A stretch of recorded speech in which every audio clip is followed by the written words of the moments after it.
Senhoras e senhores, estamos aqui em mais um Alaska Podcast Orlando. E hoje temos o orgulho e o prazer de ter aqui André Carrenho, esposo da Juliana Carrenho, pai do Andrezinho e da Angelina. Vindo de São Paulo, tem 5 anos dos Estados Unidos, aqui em Orlando mesmo? Aqui em Orlando. A primeira vez que nós viemos para cá, decidimos, né? Vir para cá, pisamos em Orlando e nunca mais saímos. Ah, legal. Muito prazer em ter você aqui, irmão. Muito prazer em ter você aqui. É um prazer sempre ter pessoas relevantes aqui na comunidade brasileira, hein? Conta um pouquinho da sua história, André. Conta um pouquinho da sua história. Conta um pouquinho de quem é você, da sua origem.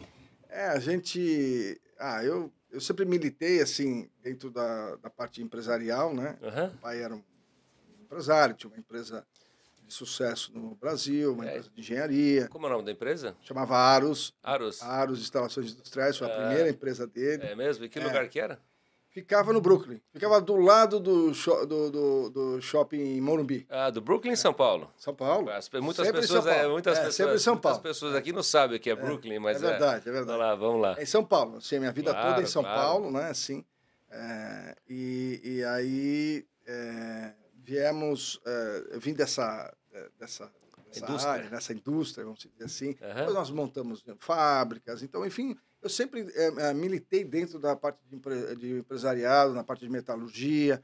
A gente tinha a nossa fábrica também, ela estava ligada às multinacionais de carros, né? Então Volkswagen, Ford. Então a gente era fornecedor, a gente fazia. Pô, que legal. A gente tinha uma empresa bem estruturada, né? Bem estruturada. E então sempre militei nessa área, né, Eduardo? E aí, mas aí você estava me contando uma história aqui um pouquinho da sua trajetória da empresa, do seu sucesso lá, dos problemas que você via de longe. Uma das coisas interessantes, Eduardo, é que, assim, quando eu passei, obviamente, eu tinha... Meu pai tinha um sócio, e o combinado era o seguinte, eu não podia não me reportava ao meu pai, me reportava ao sócio. Sim, essa era a ideia. O patrão. Exato. E o combinado é que os filhos não iriam participar, mas abriram uma exceção para mim. Por algum motivo, até hoje não sei, mas abriram uma exceção para mim. E eu fui a pessoa que acabou indo trabalhar lá e eu me reportava ao sócio. Né? E, enfim, e dentre as minhas andanças dentro da empresa, eu passei por todos os departamentos, né? Hoje tem outros nomes, mas naquela época, né, você tinha o departamento de compras, departamento de contas a pagar, contas a receber, né? Claro. O departamento pessoal, né, que hoje é RH, mas enfim, na época. Então eu passei por todos esses departamentos. E uma das coisas que me chamou a atenção, aliás, eu já até contei para você, no departamento de compras, eu tive algumas surpresas, né, de que me ofereciam algum tipo de vantagens, vamos dizer assim. Não sabia que você era da família. E eu falava, bom, poxa, então você vai dar uma vantagem de 10%? Pô, que legal, 10%, ou 8%, ou 5%, enfim, porque às vezes as compras eram valores relevantes. É a famosa bola, né? É a famosa. Bola. E aí o que aconteceu? Tá bom, então você abate do preço, então para mim tá tudo certo. Então eu consegui, ele falava, mas e as pessoas não entendiam, mas como? Aí quando descobriam que eu estava ligado, né, à direção, enfim, os donos da empresa, e aí eles, poxa, me pediam desculpas, olha, desculpa, não é bem assim, veja bem e tal. Eu, não, relaxa. Vou continuar comprando com você, mas por favor. Então agora, daqui para frente, todas as compras, você vai dar essa porcentagem que você está me oferecendo, né? Claro. Então, você vai dar de desconto para a empresa. E uma outra coisa interessante, Eduardo, é que no departamento pessoal, né, eu percebia, a gente tinha muito, né, essa área de engenharia, e a gente não fazia obra civil, mas a gente fazia obras mecânicas, elétricas, enfim. E é o que a gente chama, né, do chão de fábrica, né, aquela pessoa que estudou, fez curso técnico, mas são pessoas humildes tecnicamente, sim. Assim, né? Fez um Senai ou alguma coisa. Exato. E eu percebia que o gerente lá, a pessoa responsável, o encarregado do departamento pessoal, ele tinha um tratamento muito rude com os funcionários, né? E aquilo me chamou a atenção quando eu passei por lá. Falei, poxa, mas por que você fala, por que você trata dessa forma? Não, tem que ser assim mesmo, porque eles não entendem de outra forma, né? Aquilo lá me chamou a atenção, falei, puxa vida. E eu levei isso, eu escalei, né? Escalei o problema e solução foi que a gente tinha que trocar Ou a seja, pessoa. você não aceitou isso, não dá para aceitar isso, né? Estupidez. Pessoas independentemente da sua posição, Claro. seja uma pessoa que trabalha na faxina, ou seja o vice-presidente, Tem que ter um não respeito, importa. né? Você tem que ter respeito com as pessoas. Claro. E a gente, como cristão, a gente sabe muito bem, né? Então, assim, aquilo me chamou a atenção e a gente conseguiu baixar de quase 100% de ações trabalhistas, eu consegui baixar para 30 e poucos por cento. Né? Obviamente, ainda tinha aqueles que advogados se aproveitavam, né? Ficavam lá, se aproveitavam da questão. Claro, né? Brasil, mas né? a gente conseguiu reduzir aí quase 70% ou mais de 70% as ações trabalhistas no período que eu acabei ficando lá, e a gente mudou muito essa tratativa. Né? Isso é muito importante, a gente respeitar os colaboradores, né? Não a gente empregado, como assim empregado? São colaboradores, eles estão colaborando, são pessoas como nós, são pessoas que têm família, que têm respeito, que têm seu autoestima, né? Então o respeito é o mais importante em qualquer segmento de vida, em qualquer coisa na vida é o respeito mútuo, né? Eduardo, eu comparto com você. Então, isso é muito importante. E conta um pouquinho, aí que fez... Aí depois, obviamente... Isso foi que ano que isso aí? Eu segui, obviamente, outros caminhos, né? Enfim, meu pai... Depois ele chegou um momento que ele acabou se desfazendo das empresas, né? Acabou... já estava de uma certa idade e tal, e acabou se desfazendo. Eu fui uma das pessoas que incentivei que ele fizesse isso, porque... não era muito o métier que eu estava acostumado nesse sentido, né? Então eu falei para ele, não, eu incentivei, e aí eu fui para outros caminhos, né? Segui os meus próprios, sempre na área de comercial, né? De desenvolvimento, na área de vendas, vamos dizer assim. Sim, o comercial da empresa. Exato. Né? Eu me destaquei em outros segmentos, né? E aí eu vim, e antes de vir para cá, eu fiquei, assim, o mais relevante, fiquei 7 anos numa construtora, lá em Guarulhos, né, a partir de São Paulo, e a gente fez obras assim grandes, infraestrutura, então eu era o diretor comercial, então peguei assim obras... Bom, você está sempre ligado na construção, no real estate, né? No real estate. Parece que sim. Eu depois ainda fui para uma atividade ligada ao credit card processing, né? Aquelas maquininhas, né? Sim. As maquininhas, famosas maquininhas. Claro, né? Então, a gente entrou nesse mercado. Qual empresa que era? A nossa empresa chamava PagCard, e ela inclusive existe até hoje, e ela representava a BIM, aquela marca BIM lá no Brasil, que é da First Data, da americana, inclusive a maior empresa aqui dos Estados Unidos. E a gente representava eles lá. Nós tínhamos a nossa própria marca, a nossa própria empresa, mas a gente vendia exclusivamente os produtos da BIM. Né? Não. Então, assim, e ficamos aí bastante tempo, temos até hoje, né? Porque como é um serviço de recorrência, então até não... Né? Eu já estou 5 anos aqui e ainda continuo recebendo recorrência daquela atividade que nós fizemos, né?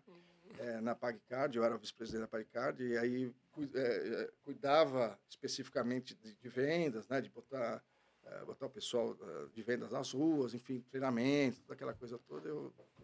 E aí depois eu vim para cá. E aí, conta um pouquinho aqui, como foi essa estrutura para vir para cá? Aí a gente pensou assim, casado, já estava casado com filhos? Já estava casado com o Andrezinho, né, meu filho. Aliás, um pouquinho antes de vir para cá, minha mulher estava grávida. A gente pensou até, ela estava com 5 meses, né? Meu irmão morava já em Miami. E aí ele sempre, vem para cá e tal.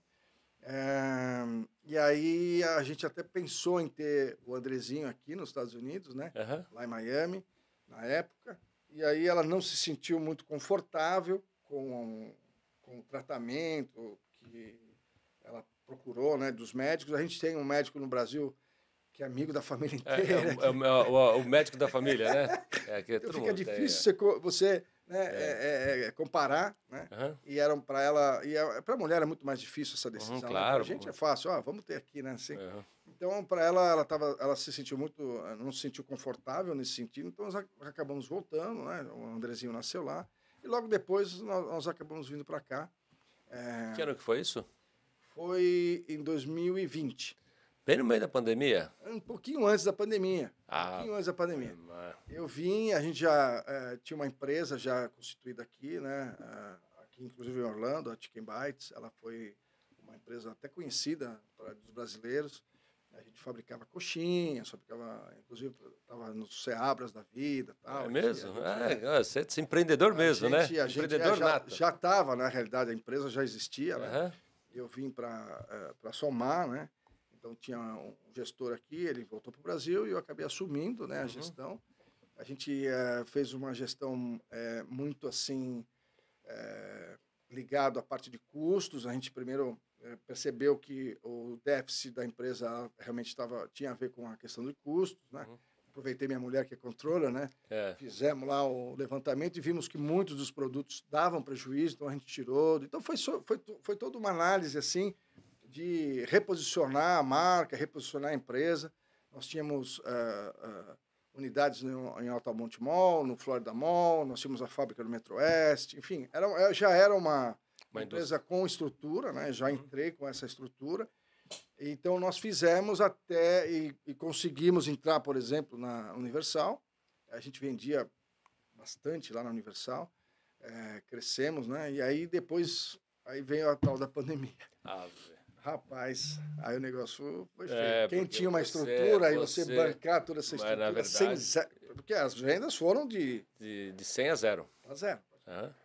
Naquela época, quando a gente estava aqui, a pandemia, a gente tinha aquele medo de que a gente ia morrer. Exatamente. O que vai acontecer? Nós vamos morrer?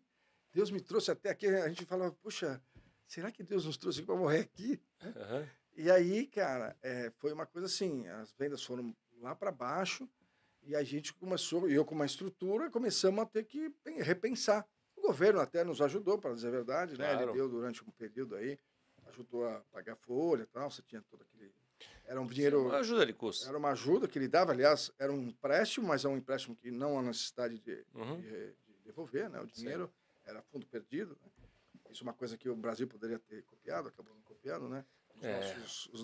Os brasileiros passaram dificuldades, meus amigos que tinham empresas, tal, não foi fácil. Enfim, então depois dessa aventura aí, vamos dizer assim, a gente, com a pandemia, ela realmente nos feriu bastante, né? Nós ficamos até um período ainda segurando, aguentando e tal. Mas aí o principal cliente, que era realmente a Universal, ele cortou, porque também tinha problemas de funcionários, porque os funcionários estavam ganhando também dinheiro do governo, então eles não iam trabalhar. Então, se não iam trabalhar, o parque não abria. Enfim, tinha todo aquele lance, né? Depois que passou aquele período de que os parques estavam fechados, começou a abrir, mas não tinha funcionário, né? Então, realmente, o nosso faturamento foi assim, com aquele custo e acabamos tendo tivemos que tratar com outros assuntos. Os sócios falaram stop loss, vamos parar de botar grana. E a gente acabou desfazendo a operação. Esse foi o meu... E aí surgiu que você montou a sua emprisa de Kill Capital. Então, aí o que acontece? Aí depois... Né, Como foi isso aí? Aí depois disso aí eu estava na área de alimentos e bebidas, tecnicamente. Claro, né? É até diferente, tudo diferente, né? Exato. Aí como muda as coisas. A gente vem para cá, a gente tem que se reinventar. Não é? E aí eu recebi uma proposta, né, para trabalhar em Michigan, para gerenciar restaurantes lá, inclusive de comida mexicana. Eu gostava de comer comida mexicana, mas não entendia nada, né, da operação. Mas, obviamente, com a minha experiência na Chicken Bites, porque a gente era uma fábrica, mas tinha distribuição, tinha todos os stakeholders, tudo isso. Então, eu tinha experiência nesse sentido, dos anos que eu fiquei aqui, comandando a Chicken Bites. Então, e aí eu fui para lá. Eu falei para a mulher, Michigan é mais frio, mas vamos tentar, a proposta é boa, vamos ver o que acontece. E nós fomos para lá. Todos? Fomos, minha família, não tem jeito, né? Não tem jeito. Fomos para lá para ver, né? Realmente, e aí o que acontece? Você mudar da Flórida e para um lugar como Michigan ou como Massachusetts... Você estava em Miami? Não, eu estava aqui já em Orlando. Já vim para cá, Orlando direto. Eu vim, o assunto de de Miami foi só a questão do meu filho. Lá você nasceu, sei, sim. Ele nasceu lá em São Paulo, lá na Promatre, tudo certinho, na Avenida Paulista, lá e tal. Mas aí quando eu vim para os Estados Unidos, a Chicken Bites era aqui em Orlando. Então eu vim para cá e fiquei Já aqui. veio para cá. E aí, depois, como desfizemos a operação, eu falei, eu preciso fazer alguma coisa, né? Mas aí houve essa proposta, porque a pessoa viu que eu tinha experiência na área de distribuição, aquela coisa toda, e eu acabei indo para Michigan gerenciar esses restaurantes. Eram restaurantes grandes, tá? Nós tínhamos 100 funcionários em cada operação e tal, era uma coisa bem grande, né? Mas houve a questão da adaptação da minha família. Aqui, acostumado a gente poder andar toda hora, não ter problema de anda de bicicleta, sai na rua e tal, e lá com neve, com aquela coisa toda, eles ficaram muito restritos, então ficavam muito em casa, não podiam sair, o frio era intenso. É muito frio, né? Lá fora mais de, sei lá, 3 minutos, congelava. Então não foi uma boa adaptação. Né? Eu tive que falar lá ao dono da rede, falei, olha, eu vou te preparar um outro general manager, mas eu não vou poder ficar porque minha família não se adaptou aqui. Eu gosto de vocês, aquela coisa toda, obrigado pela oportunidade, mas eu vou ter que voltar para a Flórida porque, infelizmente, não deu para continuar fazendo lá o gerenciamento. Então, foi uma outra experiência que eu tive. E aí, um dia, um amigo meu, da igreja, aliás, da First, fomos almoçar e ele cada um contou a história e tal, falou, poxa, mas você tem um tino assim que acho que você vai dar certo no mercado aqui de financeiro, né? De mortgage, de financiamento. E eu tenho uma empresa que vou abrir agora, uma empresa de mortgage, você não quer ir comigo? E aí eu falei, poxa, vamos ver. Assim, para mim era uma novidade, eu não tinha nada que perder também, porque era mais uma coisa que de repente tinha a ver comigo, mas ele viu em mim, não fui nem eu que descobri. Ele falou, olha, eu acho que você vai dar. E aí eu comecei a empresa não tinha, começou realmente do zero. Começou do zero. Começou do zero, né? Ele era o dono, mas ele tinha me contratado para tocar a empresa, principalmente na área comercial. Nós fomos crescendo, a empresa realmente foi crescendo. E aí eu fui pegando realmente gosto pela coisa, entendendo do processo de financiamento, entendendo das regras, conhecendo as necessidades do cliente, enfim. E aí você vai começando a adquirir conhecimento, né? Eu estudei para isso, enfim, aí você vai ganhando conhecimento e aí você vai começando a ter resultado, né? Porque quando você se dedica, né? Eu sempre foquei naquilo mesmo. No que você for fazer, Eduardo, se você fizer com foco, com dedicação... Tudo. Né? Na vida a gente tem que botar foco, dedicação e amor, né? Exato. Essa eu vejo muita gente, né, vendendo coisas, assim, a fórmula do sucesso, né? O segredo, né? Tem muita gente, está cheio de gente né, que sabem da fórmula, né? E eles falam que fórmula é essa, né? No fundo, a gente sabe qual que é, né, claro. Eduardo? E aí eu realmente gostei, comecei a me dar bem, o resultado começou a vir, né? E até que realmente, de última vez, desde o ano passado, uma empresa grande como a Q Capital, a empresa está em 7 países hoje, localizado. Nós temos licenças além da Flórida, Nova York, Califórnia, Geórgia, Massachusetts, Estados Unidos New completo. Jersey. Não chega a ser, mas são bastante estados, né? Então é uma companhia bem estruturada. Nós também temos operações em outros países, né? Como eu comentei. Temos no México, temos na Argentina, temos na Colômbia, também no Brasil. Tudo na área de financiamento. Sempre na área de financiamento, então é uma coisa que eu me especializei. Então, na área de financiamento. E hoje eu estou muito feliz de trabalhar na Q Capital. A Q Capital, ela além de ser um mortgage broker, ela é um mortgage lender. Então, nós temos o nosso próprio banco, nosso próprio funding, né? E a gente faz por exemplo, para construction loan, para quem vai construir uma casa, quem quer comprar terreno e construir, de repente, townhomes, ou construir casas, ou construir, enfim, o que for, né? Então, a gente tem um banco para isso, especificamente. Fala um pouquinho mais sobre isso. No nosso grupo de seguidores, né, que acompanha o nosso canal, tem muitas pessoas da construção, tem muitas pessoas dos Estados Unidos que trabalham aqui, que tem de investimento. Fala um pouquinho mais sobre o que é, como funciona para uma pessoa comprar um terreno, um financiamento. Fala um pouquinho mais sobre isso. A gente tem as duas coisas. Assim, a grande vantagem da Q Capital é que ela tem as duas coisas. Ela tem o residencial, que é aquela pessoa que, seja ela estrangeira, seja ela local. Com passaporte? Com passaporte, um extrato bancário, um e-mail e uma atividade comercial lá no Brasil. Ou seja, respirou? Acabou. Então, aliás, o processo de financiamento de um estrangeiro, tecnicamente, eu posso dizer que ele é muito mais fácil do que um nacional. Muita gente não sabe disso, né? Muita gente tem medo, vem trazendo dinheiro, vem fazendo coisas... É muito mais fácil, o dinheiro pode estar no Brasil, obviamente vai ter que abrir uma conta aqui num banco, aqui, mas isso é fácil, abre desde o Brasil, é muito simples, a gente também orienta nesse sentido. Abre a conta no Brasil, pega todas as informações do Brasil e a gente faz a aprovação. O banco... ele faz um empréstimo de 75%. Ele só precisa ter os 25%. Com 25% de entrada, ele pode comprar uma residência aqui nos Estados Unidos. Qualquer pessoa? Qualquer pessoa.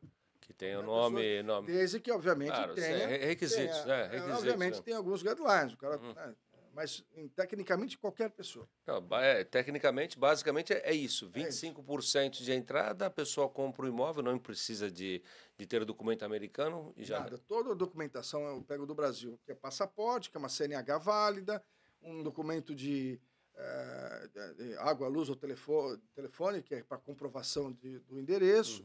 Né? Enfim, a gente faz essa análise. É uma análise que dá para fazer em 10, 15 minutos para fazer um pré-approval, porque, diferentemente do Brasil, aqui nos Estados Unidos, você primeiro pega uma carta de aprovação, aí depois o corretor pega essa carta de aprovação e vai atrás do imóvel. Né? No Brasil não é o contrário, né? No Brasil você vai lá, fala com o corretor e vai ver 40, 50 casas e depois é que você se preocupa com o financiamento. Aqui não é o contrário. Então o americano é muito prático. Então com a nossa carta da empresa de pré-approval, que chama, né? Pré-aprovação, com esse ele já fica apto para poder, por exemplo, fazer um contrato de compra e venda. Entendeu? Então, o seller, né, o vendedor, ele olha a nossa carta de aprovação, está lá o valor que ele pode, até o valor, né, que ele está apto a... Sim. E pronto, e faz o contrato de compra e venda e acabou. Ambas as partes assinam. E ali começa, sim, o processo ali começa a história. A história de financiamento. E como funciona isso de construção, de flip? Construção também. A gente precisa analisar se a pessoa, por exemplo, tem experiência ou se não tem experiência. Mas, assim, a diferença de uma pessoa que tem experiência é realmente a taxa e alguns FIIs a mais que ele vai pagar. Mas eu consigo fazer para quem não tem experiência ou para quem tem experiência. Tá? Então, o que ele precisa? Quando a pessoa não tem experiência, a gente normalmente faz um empréstimo de 70%, em média. Tá? Às vezes dá 65%, vai depender do caso. Mas, claro. E a gente empresta 65%, mas ele tem que ter os outros 30% na frente. Ele tem que comprar o terreno e todo o montante dá 30%. Então, vamos supor... Explica bem. Vamos lá. Vamos supor que eu vou dar uma coisa simples. Sim, um número. Um número. O terreno custou 100 mil. Claro, ok. Certo? A casa dele vai custar 400 mil. Então, o total, né, nós estamos falando aí, tecnicamente, a gente olha 400 mil. Só que ele já deu 100 mil comprou o terreno. Comprou o terreno. O que nós fazemos? Nós pegamos esses 400 mil, a gente empresta 70%. desses 400 mil, quanto dá 70% de 400 mil? Nós estamos falando em 280. 360, 260, mais ou menos. 280 mil dólares. Então, ele já deu 100. Então, se ele já deu 30% do valor total, né, da casa, vamos dizer assim, a gente dá os outros 70%. Então, ele precisa dar 30%. É isso que ele precisa. Ou seja, se a casa custar 500 mil, ele tem que ter 30%. 3 5, 15, 150 mil. Pronto. E o banco dá a diferença. Ou seja, dinheiro não falta para emprestar. Não tem, não falta.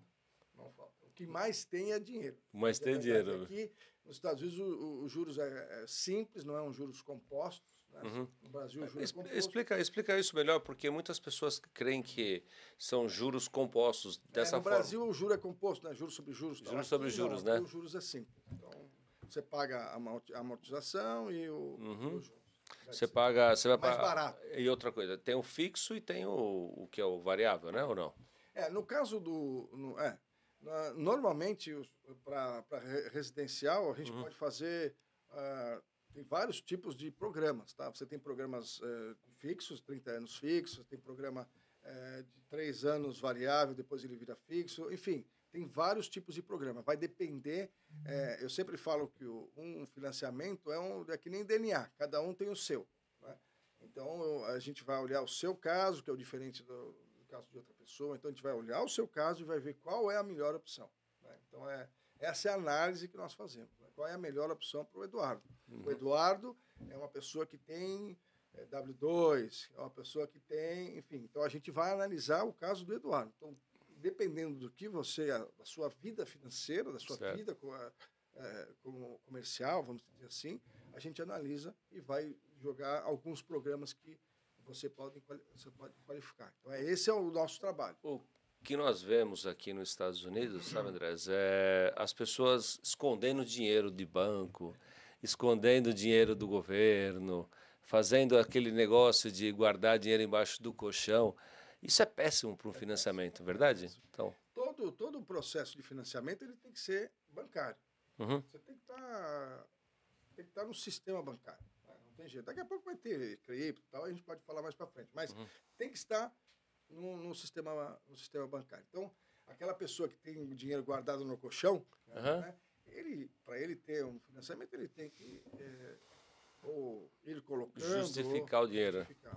Justificar. Tem que estar no sistema bancário. Falamos num ponto aqui que é novo, aparentemente novo, mas já está no mercado, já está na boca, na cabeça de todo mundo. Criptomoeda. O que você fala de criptomoeda? Eu acho que logo a gente vai poder fazer todas essas operações na minha opinião pessoal. Tá? O que os bancos estão falando sobre isso? Eu acho que o governo agora, com esse novo governo que está vindo, ele é um governo pró-cripto. Né? O governo anterior não era. Então, esse é um governo pró-cripto. Obviamente, eles vão ter que fazer as regulamentações. Né? Eu acho que nós estamos nessa fase de tentar de regulamentar para poder efetivar hoje o que é a realidade. Né? Porque hoje é uma realidade. Não é? É outro blockchain. A coisa já está acontecendo. Então, eu acho que é só uma questão de tempo, Eduardo. E a gente vai poder fazer todas essas operações via cripto. Né? Com certeza. Essa é a minha opinião, mas é a tendência, é o que a gente está percebendo, né? E esse governo, sendo pró-cripto, ele vai influenciar bastante. Esse segmento é muito interessante porque você mexe com famílias, você mexe com sonhos, né? Você mexe com coisa... Como é isso? Olha, Eduardo, é uma coisa assim que... Acho que foi por isso que Deus me colocou nesse segmento, porque a gente trabalha com pessoas. E você lembra que eu te falei lá atrás, quando eu fui lá no departamento pessoal, eu vi que quando você trata bem as pessoas, quando você se preocupa com as pessoas, quando você dá o seu melhor para que essas pessoas tenham um sonho delas, isso não tem preço. Então, hoje eu sou um cara realizado naquilo que eu faço. Eu ajudar as pessoas a realizarem os sonhos. Então, eu acho que isso não tem preço, Eduardo. Eu sou um cara abençoado. Abençoado, né? O meu segmento é um segmento abençoado. Por isso que eu faço com muito amor, com muito carinho, e por isso que eu tenho o resultado que eu tenho. E quando você pega um cliente, você pega ele Você pega ele pessoal, como funciona? Você capta os clientes, você tem um grupo de pessoas, você tem uma equipe? Eu tenho uma equipe. Tenho uma equipe, A nossa equipe começou pequenininha, já está crescendo, graças a Deus. Mas, em geral, Eduardo, o processo de financiamento é um processo muito burocrático. Claro. Né? Você tem questão de documentação para lá, para cá, enfim. Eu fico, obviamente, sempre eu sou o clínico geral, fico só olhando ali os bastidores. Eu fico muito ativo em todos os momentos do processo, né? A minha equipe é uma equipe grande, aliás, é uma equipe que fala português, eu tenho equipe que fala espanhol, então a gente atende a todos... Para todos os idiomas. Todos os idiomas, inclusive o inglês, obviamente. Claro, então, obviamente. Então, a gente tem esses 3 idiomas implantados dentro da Q Capital, né? Então, a gente tem processadores que falam português, a nossa língua, nós temos loan officers que falam a nossa língua, então a gente tem uma equipe que pode ajudar a todos os brasileiros que querem realizar o seu sonho de comprar a sua casa própria. Ou seja, a Q Capital de Orlando, vocês são únicos aqui na região? Aqui o Capital, a nossa sede é em Miami, né? Uhum. Nós temos os escritórios que eu já comentei, né? Claro. Em outros países e tal. Nós temos também escritório fora da Flórida, mas eu cuido daqui de Orlando. De Orlando? Cuido daqui de Orlando. Apesar de também, como a gente trabalha em outros estados, eu, por exemplo, tenho ações no Colorado, tenho ações em Nova York, tenho ações aqui, as minhas ações comerciais, né? Vamos dizer assim, eu tenho em outros estados também. Mas a gente está aqui fixo aqui em Orlando, nós temos escritório aqui em Orlando, então assim, eu cuido desse escritório, né? E nosso pessoal aqui que fica aqui em Orlando. E o que você falaria para um brasileiro que está chegando referente a crédito? Porque você trabalha muito com crédito, você olha crédito todos os dias. O que você falaria para um brasileiro referente entra no financiamento, não entra, compra à vista? Qual o seu conselho? Olha, O seu conselho de experiência no ramo? A gente, Eduardo, deve ter acontecido com você. A gente vem para cá sem saber, às vezes até com quem falar, por onde ir, né? Então, mas é por isso que nós trouxemos você aqui, porque hoje você pode trazer o sonho para muitas pessoas, né? A gente orienta várias coisas, viu? Pra você ter uma ideia, às vezes eu oriento até médicos, onde tem pediatra, porque eu tenho filhos pequenos, né? Eu tenho uma filha de 4 anos e um de 8, então, às vezes a pessoa, poxa, mas você sabe, se tem pediatra, que claro, então a gente indica pediatra, a gente indica quem compra carro, a gente indica fazer seguro, enfim, você tem aí, a gente acaba indicando, né, as pessoas que a gente conhece, porque quando eu cheguei aqui, eu não sabia com quem falar, né? Certo. Aonde ir, como fazer, né? Então a gente hoje facilita a vida. Então, os brasileiros que estão chegando hoje, eles têm uma vantagem, né? Que a gente vai poder ajudar. Você, por exemplo, é um deles, que eu sei que você ajuda. Então, assim, a gente tem aí, a comunidade acaba se ajudando nesse sentido. E eu, particularmente, ajudo bastante as pessoas a orientar. Você estava falando em relação a crédito, né?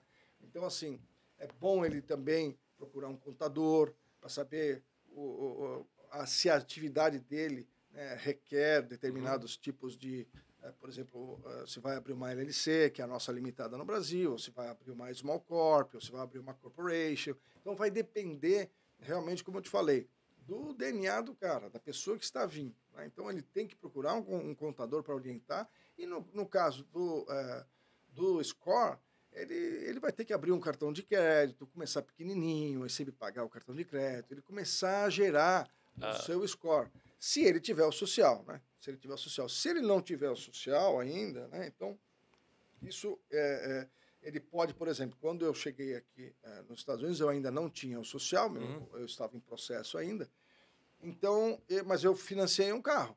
Eu financiei um carro com passaporte, pagando 25%, acho que 20% de down, né? De down, e financiei o carro. Quando eu peguei o meu social, eu avisei a empresa, a financiadora, e falei, olha, agora eu tenho social, você pode, por favor, colocar aí?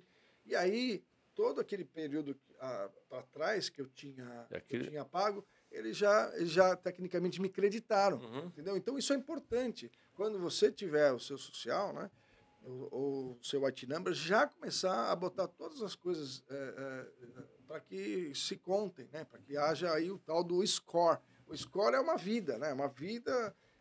Então, se você tem o cartão de crédito, faça um cartão de crédito, né? Pague direitinho, a data certinho, para você ir começar a criando esse score, né? Que ele não nasce, ele nasce se você toma a iniciativa de que ele nasça. Você falou uma coisa muito importante aqui em relação à ajuda, né? Então, assim, eu tenho 25 anos nos Estados Unidos e quando eu cheguei não existia isso, celular, comunicação, era tudo meio que rústico, né? E nós tínhamos que garimpar tudo, ir para qualquer lugar, fazer, buscar. Mas assim, era no tete-a-tete mesmo, não tinha como fazer muita coisa.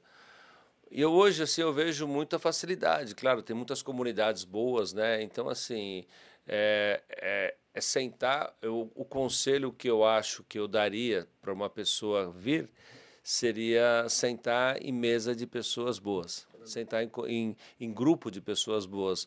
Nos conhecemos ontem num grupo e eu vi, assim, de lá vai sair uma grande amizade, talvez, negócios.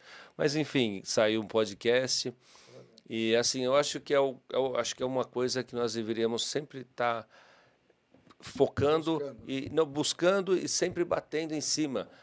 Não tenta ir para bar, não tenta ir para... não vai ser o lugar. Não vai encontrar, né? Então, assim, a gente aconselha muito as pessoas a buscarem uma comunidade, buscarem uma igreja, buscar E aqui em Orlando nós temos o privilégio, né? Não é? O Eduardo, de ter tanta... Os brasileiros aqui em Orlando são... não só de Orlando, mas estamos falando de Orlando, né? Claro. Aqui, tá? Enfim...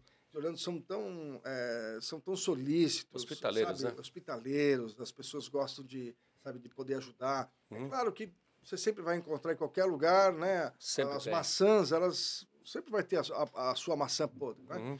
Mas vamos falar das outras maçãs, que é o mais importante, porque às vezes a gente fica focado só na podre e esquece as outras boas. Lógico. Então, como a gente vem das maçãs boas, eu acho que é muito importante o brasileiro que está chegando realmente, como você falou, procurar os lugares em que ele possa se desenvolver, né? Ele possa trocar ideias, ele possa ser um lugar de empresários. Poxa, se o cara é empresário, vá atrás de pessoas que são empresários, de grupos de empresários. Nós temos vários aqui, entendeu? Não vai ser falta de oportunidade, Eduardo. É só a pessoa realmente querer ir atrás. É o que você falou, não vá no bar, não vá em boate, que lá não é o lugar que vai ser... Aqui não é Michigan, aqui é Orlando, é quente, então para a rua, para conhecer pessoas, para fazer negócio, buscar grandes... Existem muitos grupos aqui, né? Como tem grupos assim aqui? E o legal também que eu posso oferecer para as pessoas, além disso que eu estou te falando, às vezes é oportunidade para os corretores, por exemplo, realtors. Porque eu tenho oportunidades de lançamentos, por exemplo, aqui o Capital, ela é preferred lender, que é o prestador oficial, vamos dizer assim, de empresas muito importantes aqui na Flórida. Então, Lennar, por exemplo, nós somos preferred lender da Lennar, nós somos preferred lender de R. Horton, nós somos preferred de várias outras grandes companhias que a gente pode ajudar os brasileiros. Então, quando é um estrangeiro, por exemplo, e ele cai numa Lennar da vida, por exemplo, isso daí provavelmente a gente vai poder até atender esse brasileiro, entendeu? E também, às vezes, o investidor ou mesmo o realtor que precisa, por exemplo, ter uma conexão em Miami, porque nós somos também preferred lender lá em Miami, da própria Lennar, de outros developers, né? De outros incorporadores, né?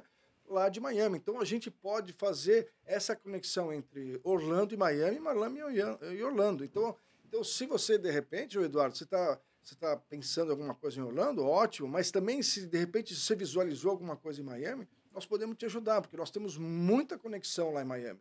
Então, Miami ajuda Orlando e Orlando ajuda Miami. Ou seja, aqui o Capital tem um escritório em Miami, que é a sede, né? Exato. Então, tem como fazer negócio em Miami. Eu sempre falo, você, corretor de imóveis, né? Você, realtor, o nosso escritório aqui em Orlando e o nosso escritório lá em Miami está à disposição de vocês.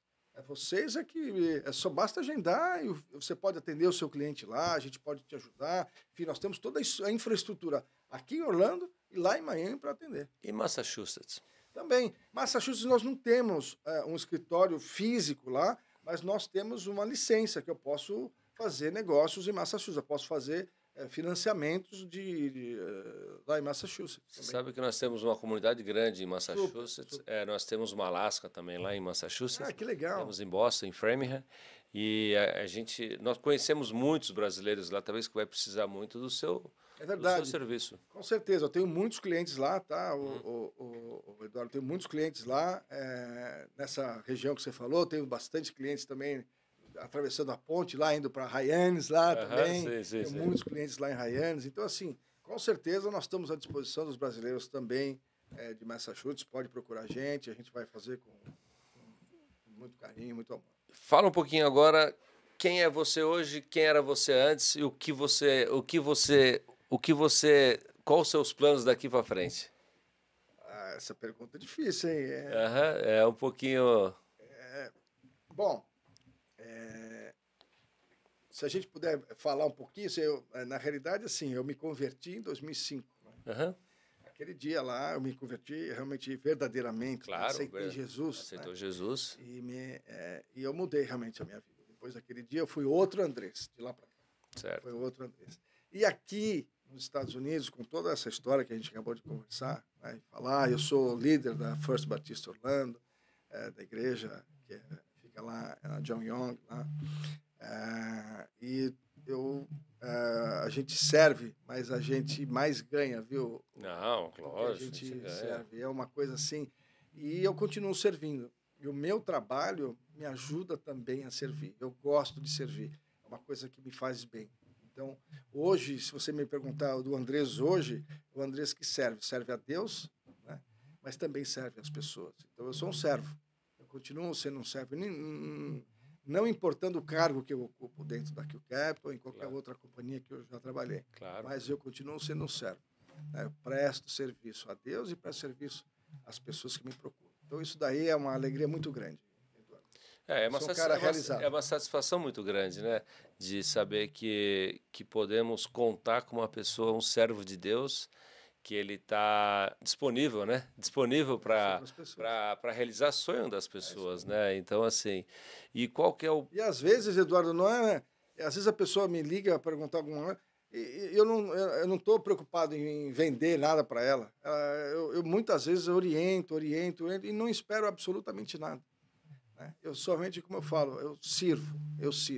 Obviamente, se depois isso... eu sei que acontece, porque quando você serve, mais você recebe do que você serve. Claro. Então, essa é a lei. Né? Essa é a lei cristã, é a lei de Deus, e eu estou muito feliz em fazer o que eu faço. Eu, como comercial, como vendedor, né, que eu sou um vendedor nato, eu trabalho por amor e o dinheiro é consequência do resultado que eu alcanço.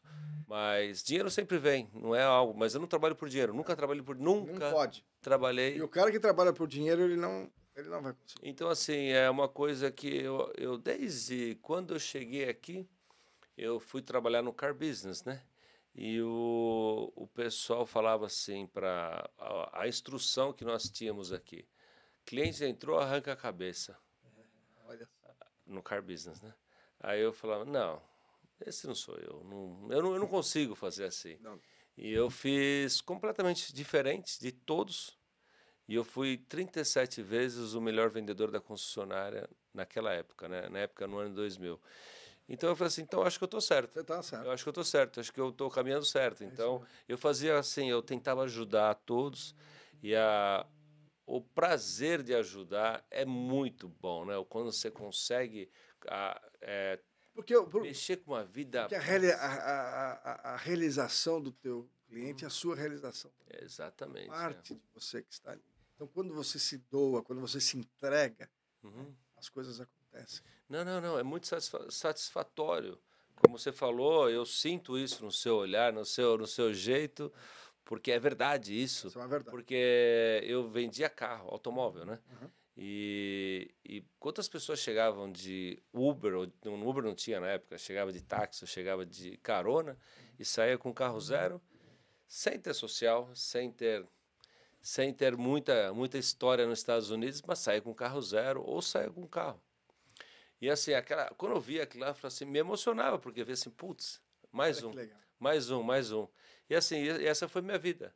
E assim, e Deus me abençoou com outras coisas, né? Então assim, talvez eu não ganhava tanto porque eu tinha que fazer trabalhos para que a pessoa fosse aprovada, mas enfim, não é o caso nesse momento. Mas eu tinha uma satisfação tão grande de poder contribuir com aquela pessoa que não tem preço. E eu vejo que o seu segmento é esse, né? O seu segmento é esse. Quando você consegue ir na casa, olhar uma família que você vendeu uma casa lá. É a coisa mais... Olha, eu já cheguei, e aí não é questão nem de... porque como você mexe com a emoção das pessoas, mas quantos e quantos clientes, quando eu ligo para ele e falo, o seu financiamento foi aprovado, mas quantos não choram? Não é?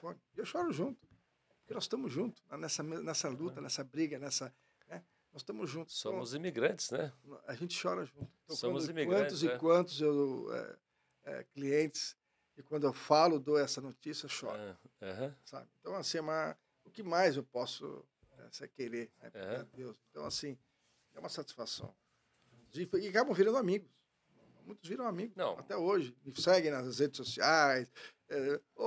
Como vai, Andrés? E aí, como é que tá? Eu tô vendo você, você estava viajando bastante, estou seguindo aqui e tal, então, e sempre me indicam a família, me indicam o irmão, enfim, os amigos, enfim, eu tenho bastante indicação por causa daquilo que a gente acabou de falar, né, de você servir, de você fazer um trabalho com excelência, né?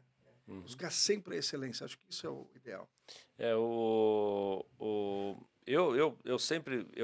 nasci da vida de servir, né? Desde quando eu era... Minha mãe sempre foi uma mulher, ela sempre serviu a todos. E muitas pessoas criticavam, falavam que ela era boba. Mas ela falava assim, não, eu estou feliz. E eu sempre acompanhei isso, assim, pô, mãe, mas assim, hoje você servindo, você é muito mais feliz do que talvez você recebendo algo, né? Então hoje, quando alguém me dá alguma coisa, eu falo assim, legal, mas quando eu dou para alguém, nossa, minha satisfação é tão grande. Muito maior. É muito maior, né? E é gostoso. E aí, vamos lá, Andrés, fala um pouquinho aí. Eu queria que você deixasse aí, sempre quando nós vamos dar uma encerrada no nosso programa, nós sempre deixamos um recado para o nosso ouvinte, para o nosso povo. E eu queria que você deixasse um recado nessa câmera aqui para o que você quer falar sobre você, sobre o seu trabalho, sobre sua família, sobre qualquer coisa que vem no seu coração. Eu vou falar uma coisa, está em Mateus 6,33. Buscai a Deus em primeiro lugar e todas as outras coisas serão acrescentadas. Amém. Mas é uma satisfação em ter você aqui. Espero tê-lo mais vezes aqui com a gente. E eu te agradeço muito a disponibilidade de vir aqui e dar esse depoimento lindo. Obrigado, irmão. Tamo junto, tá? Obrigado.